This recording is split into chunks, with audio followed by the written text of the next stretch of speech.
Started in 1958 And that was at San Jose City College? at San Jose City College. Okay. And I taught there until we moved to Evergreen College, 1975. Oh, okay. Opened up a new shop there and stayed there until 1989 and then retired. As a matter of fact, in 58 through 60, I taught half a day high school and half a day community college. In those days, if you weren't very proficient in anything, they put you in automotive. They used to send students from different high schools feeding the college there. If the counselor decided that you weren't doing too well, I'll tell you what, we'll send you over to San Jose City College and put you in Cortez's class. So I had quite a combination of mavericks, and a lot of very good students. In those days, I was able to manage my class without being threatened with a lawsuit. You could take a student and talk to him straight out, maybe grab him by the lapels and say, "Now listen." And of course, they would listen. It's a different world. Well, you were bilingual. Oh, yes. Spanish and English. Oh, absolutely. That helped a lot. I didn't understand what the feeling was about vocational education at that time, that somehow if you were teaching vocational classes, too bad you didn't quite succeed. One of the professors at City College called me Lopez for a year until he realized one day when I was getting my mail and taking it out, he said, "What are you doing here?" I was getting my mail. "My name is Cortez." "Cortez, I've been calling you Lopez for all these." I said, "Well, you know these names, Sanchez, Cortez, Lopez." Hell, it's not. So I never met him on the campus ever after that. They didn't say, "How you doing, Cortez?" My own experience, my own educational experience, gave me a chance to pass the things I lacked onto my students, telling them, don't overlook philosophy, don't overlook art, don't overlook the fine arts, the music, the drama. And because a lot of them that were sent to me, especially in the high school group, they would say, "What do I need art for?" So then your own background, your own lack of having that knowledge made you all the more apt to tell the student, "Look, someday you're going to want more than this is the way it goes to the right or the left."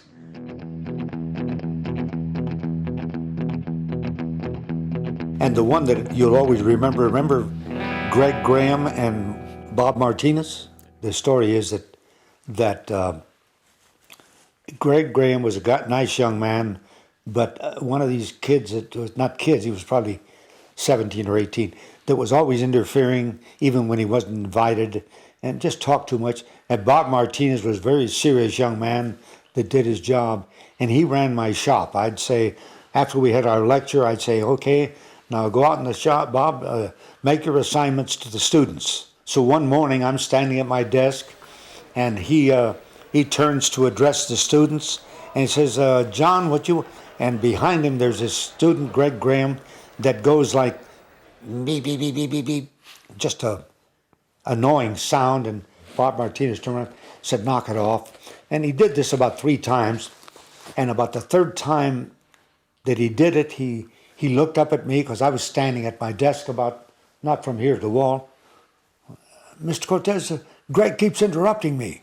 And my response is, "Greg, you're the shop foreman.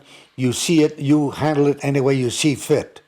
He closed his fist, turned around, punched him in the mouth, knocked him out of the chair. It split Greg's lip.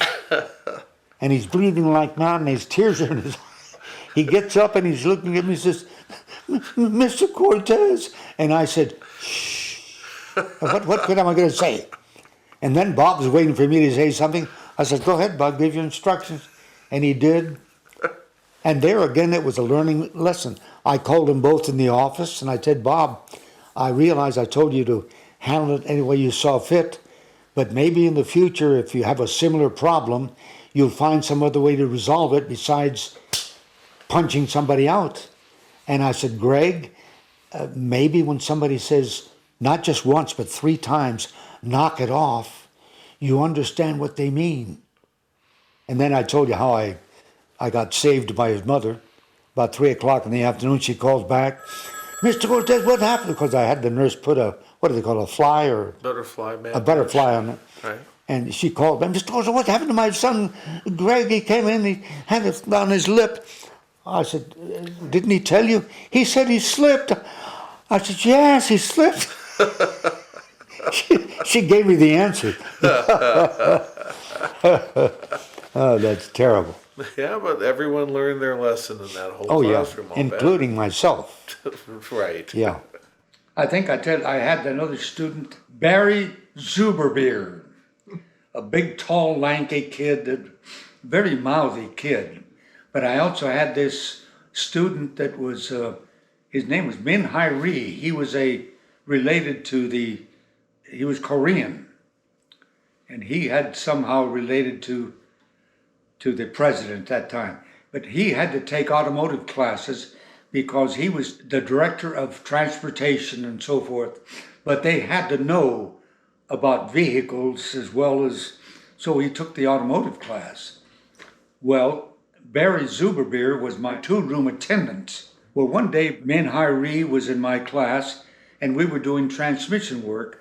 And of all the things, I look back now, I needed a pair of snap ring pliers. I asked soon, would you ask and the tool room was about from here to the door, and he goes up to the door, and Barry was the tool room attendant. The first thing I heard him say, speak English, because the kid had a heavy Korean accent. I'm still waiting, and when I heard that, it was probably from here to the end of the table. And Barry soon asked him again, and it wasn't really fair of me to say snap ring pliers, but anyway. So Barry, of course, being a mouthy little bastard, he said, get the out of your mouth. Oh. Well, we had what they called Dutch doors. It was just half door, and I saw Min open the door, go in, and all of a sudden, Barry was a tall kid. I see this guy, oh geez, so I run over to the tool room, and Barry, lucky he didn't hit himself on any of the tools. He gets up and the Korean student had Taekwondo. yeah, but he never hit him with his hands. He just took him with his feet, knocked him on his ass. He felt so bad that he had done that because that was a violation. You never use that except in a defensive. And he kept apologizing. I said, no. I said, Barry asked for that. And I said, Barry, is that the way we treat our foreign students, Anyhow, so that was one that I'll never forget. Another one that you escaped. Yeah, but that was, yes. I got away with that. Can I tell you the story about the other student? Yeah. We had a program at City College. Teachers were asked if they wanted to speak to the students and to the faculty, select any topic they wanted. I chose the topic of vocational education, not verses, but comparing because at that time I'd gotten to know a little bit about how some of the teachers saw, geez, how come you're on this pay scale? And I made my presentation to the class, and I pretty much used my own experiences, my background, picking up little pieces of my education here and there, and just sort of related how, you just don't give up. And I got through, and all my fellow, Zach Burrow and all the guys, hey, Stock, good, nice presentation, good humor, good. And then the one student came up, and he's standing there. I think his name was Richard, but he's standing there and looking. I said, Richard, what's... And he said to me, he asked me, he said, Mr. Cortez, were you talking to me? And that hit me so strongly because I said, my fellow teachers are going to say, lousy job, Cortez. What the hell were you talking about? But to have one person in this crowd whoever it was, and I thought the value of what you say and how you say it, but it hit somebody.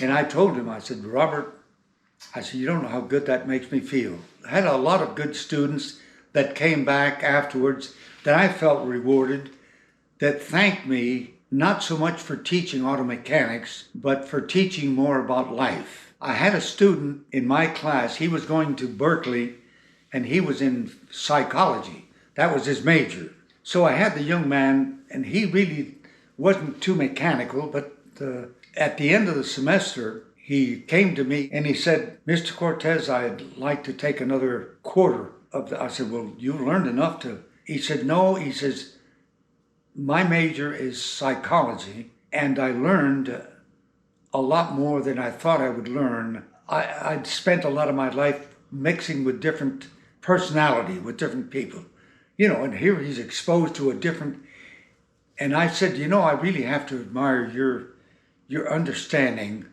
of what you're going into. Mm-hmm. And he stayed another quarter. That's pretty astute of him to. Oh, absolutely. I thought that was so rewarding for him to think of that, not in mechanical terms, but in people terms. Mm-hmm. That most of his high school days had been with a different group. Well, you had so many students that ended up working in shops all around. Oh yeah, and a lot San Jose and many of them went into teaching. Or opening their own I shops. had Leota Jett.